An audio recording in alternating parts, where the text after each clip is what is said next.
Hello everyone, welcome to San Food Labs. Today I will show you how to make matar paneer. ఇది నా స్టైల్లో కొన్ని changes చేశాను. చాలా టేస్టీగా సింపుల్గా ఎలా చేసుకోవాలో చూద్దాం రండి. ఇప్పుడు ఒక ప్యాన్లో 1 టేబుల్ స్పూన్ బటర్ యాడ్ చేసి మెల్ట్ చేసి పన్నీర్ క్యూబ్స్ ఒక 125 గ్రామ్స్ వేసుకుందాం. వీటిని లైట్ గోల్డెన్ బ్రౌన్ కలర్ వచ్చేంత వరకు ఫ్రై చేసుకుందాం. ఇలా కలర్ వచ్చేంత వరకు ఫ్రై చేసుకొని వీటిని ఒక ప్లేట్లోకి తీసుకుందాం. ఇప్పుడు సేమ్ ప్యాన్లో ఒక ఆనియన్ కట్ చేసి వేసుకొని ఒక 1 మినిట్ ఫ్రై చేసుకొని ఒక 1/2 టేబుల్ స్పూన్ సాల్ట్ యాడ్ చేసుకుందాం. ఇలా సాల్ట్ యాడ్ చేయడం వల్ల ఆనియన్ త్వరగా మగ్గిపోతాయండి. ఇప్పుడు 2 పచ్చిమిర్చి వీటిని ఒక 2 to 3 మినిట్స్ ఇలా ఫ్రై చేసుకున్న తర్వాత ఒక 2 ఇంచ్ జింజర్ అల్లాన్ని కట్ చేసుకొని వేసుకుందాం. ఇప్పుడు 2 టమాటో కట్ చేసి వేసుకుందాం. అన్నీ ఒకేసారి వేయకండి, 1 by 1 యాడ్ చేసుకుందాం. ఇప్పుడు 2 టేబుల్ స్పూన్ జీడిపప్పు టమాటా మెత్తబడేంత వరకు ఉడికించుకోండి. ఇవి చల్లబడిన తర్వాత మిక్సీ జార్లోకి తీసుకొని వాటిని పేస్ట్లా చేసుకోండి ఇలా.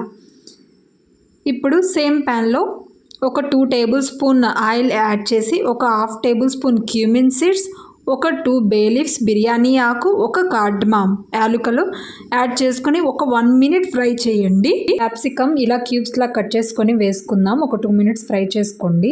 పన్నీర్ క్యాప్సికమ్ కాంబినేషన్ చాలా బాగుంటుంది. ఇప్పుడు ఒక 1/2 టేబుల్ స్పూన్ కారం, కొంచెం పసుపు, ఒక టేబుల్ స్పూన్ కొరియాండర్ పౌడర్, ధనియా పౌడర్, ఒక 1/2 table spoon cumin powder add చేసుకొని ఒక 1 మినిట్ మసాలా అంతా పట్టేంత వరకు ఫ్రై చేసుకొని మనం పేస్ట్ చేసుకున్న ఆనియన్ టమాటో పేస్ట్ని యాడ్ చేసేద్దాం.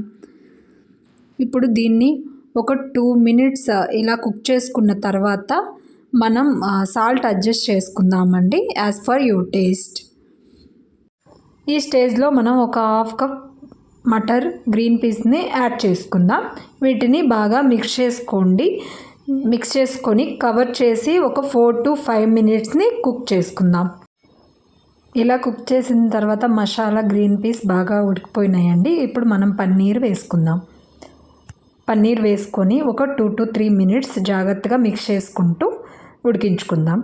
ఇలా మసాలా అంతా దగ్గర పడి ఆయిల్ పైకి తేలేంత వరకు ఉడికించుకొని కసూరి మేతి వేసుకొని మిక్స్ చేయండి. మన మటర్ పన్నీర్ రెడీ అయిపోయిందండి. ఇప్పుడు లాస్ట్లో కొత్తిమీర చల్లుకొని సర్వ్ చేసుకుందాం. ఇది రోటీ, చపాతీ, జీరా రైస్ ఎందులోనైనా చాలా టేస్టీగా ఉంటుంది. మీరు తప్పకుండా ట్రై చేయండి. తక్కువ ఆయిల్ తోటి టేస్టీగా ఎలా చేసుకోవాలో చూసారు కదా. ఈ వీడియో మీకు నచ్చినట్లయితే please like, share and subscribe. For more videos please click the bell icon. మరో మంచి వీడియోతో మీ ముందుకు వస్తాను. Thank you. Stay blessed. Bye bye.